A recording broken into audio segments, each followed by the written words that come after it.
মছনিয়াঘাট crossing পরিদর্শন করলেন রেলপথ মন্ত্রণালয়ের প্রতিমন্ত্রী। ঢাকা কক্সবাজার রেলপথের মছনিয়াঘাট ক্রসিং এলাকা পরিদর্শন করেছেন বাংলাদেশের রেলপথ মন্ত্রণালয়ের প্রতিমন্ত্রী হাবিবুর রশিদ।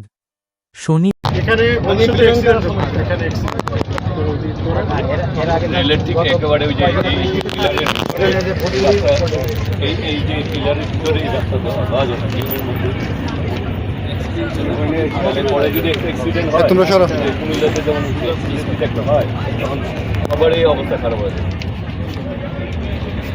আমাদের এই পাশে জায়গা আছে তো আপনাদের এলজিডি করে দিতে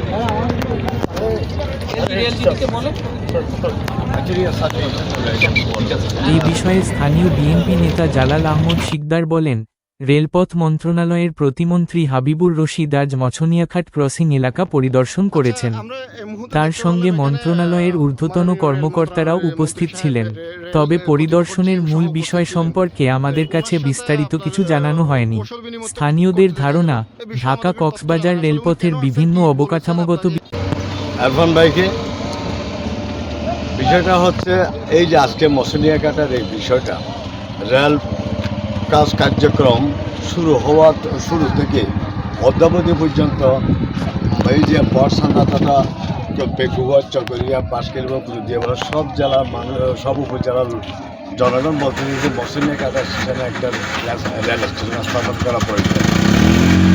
তো হয়তো এটার উপর ভিত্তি করে হোক বা মাননীয় মন্ত্রী মহোদয় পরিদর্শনও হোক, আজকে মছনিয়াঘাট স্টেশনে এসে উনি নামলেন, সরজমিনে দেখলেন পরবর্তী কার্যক্রম উনি কী করবে না করবে আমাদের মাননীয় স্বরাষ্ট্রমন্ত্রী সালাউদ্দিন আহমেদ সাহেবের মহোদয়ের সাথে আলোচনা সাপেক্ষে যেটা সিদ্ধান্ত নেবে সেটা সিদ্ধান্ত নেবে, এই আশ্বাসটুকু উনি আমাদেরকে দিলেন।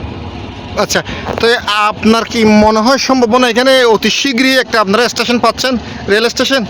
আমার মনে হয় মন্ত্রী মহোদয় যখন আসছে, রেল ডিপার্টমেন্টের যখন জিএম আসছে, নিশ্চয়ই একটা কিছু হবে, এটা আমরা আশা করতে পারি। তার মানে আশা করতে পারেন, এখনো নিশ্চিত না? যখন কার্যক্রম শুরু হবে তখনই নিশ্চিত হবে, ওয়ার্ক অর্ডার হবে বা সরকারি যেটা নিয়ম যখন শুরু হবে তখনই আমরা নিশ্চিত। আচ্ছা, মনে করেন এটা রেল কর্তৃপক্ষ আপনাদেরকে এখানে স্টেশন একটা স্থাপিত করলো, এতে আমাদের এই যে চকরিয়াবাসীর কী কী উপকার হতে পারে, এখন মছনিয়াঘাটবাসীর আপনার এলাকার কী কী উন্নয়ন হতে পারে, এই বিষয়ে একটু আমাদের ভিতরে আইডিয়া দেন। যদি এখানে স্টেশন যদি হয়, এখানে শুধু চকরিয়া, পেকুয়া উপজেলা, কুতুবদিয়া উপজেলা, বিশেষ করে দুই উপজেলা লোকজন সবার যাতায়াত হচ্ছে এই রাস্তা। তো মানে উন্নয়নের পূর্ব শর্ত হচ্ছে যোগাযোগ মাধ্যম যেখানে সহজে হবে, উন্নত হবে, সেই জায়গার মানুষ, দেশ, সম্পদ সব কিছু উন্নত শিখরে পৌঁছবে, এটাই আমি আশা করি, মনে করি।